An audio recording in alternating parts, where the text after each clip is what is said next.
فرض الکفایہ ہے، یعنی سب کے اوپر فرض ہے، لیکن اگر کچھ لوگ کر رہے ہیں تو سب کی طرف سے ادا ہو جائے گا، اور کوئی نہیں کر رہے تو سب کو سب مجرم ہو۔ سب کو سب مجرم ہو۔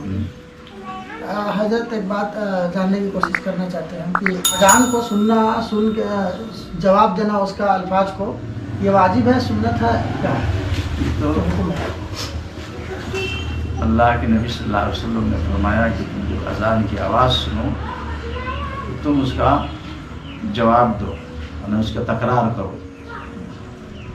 حی علی الصلاۃ، مؤذن جب پکارے گا تو تمہیں حی علی الصلاۃ نہیں کہنا ہے، بلکہ تمہیں کہنا ہے لا حول ولا قوت الا باللہ۔ اور فجر کے نماز میں جب مؤذن کہتا ہے الصلاۃ خیر من النوم، تو اس لفظ کو دوہرانا نہیں ہے، بلکہ یہ کہنا ہے کہ صدقت و بررت، تو نے سچ کہا اور تو نے نیکی کو پا لیا ہے۔ تو اذان کی آواز کے دینا، آپ جواب دینا، یہ نبی کریم صلی اللہ علیہ وسلم کی سنت ہے اور اس کو کرنا چاہیے۔ خیر بہرحال کافی جواب دیا، آپ معذرت چاہتے ہیں جو آپ کی قیمتی وقت کے لیے۔ میں اس کے ذریعے جو ہے امت تک دین کو پہنچانا چاہتا ہوں سوشل میڈیا کے ذریعے سے، اور آپ کافی ٹائم دیے۔ کسی بھی ٹائم آپ کو جب بھی آپ خالی رہیں آ کے 2 منٹ 4 منٹ آپ سے اصلاحی بات کر لیا جائے۔ ٹھیک ہے انشاءاللہ۔ چلیے، السلام علیکم۔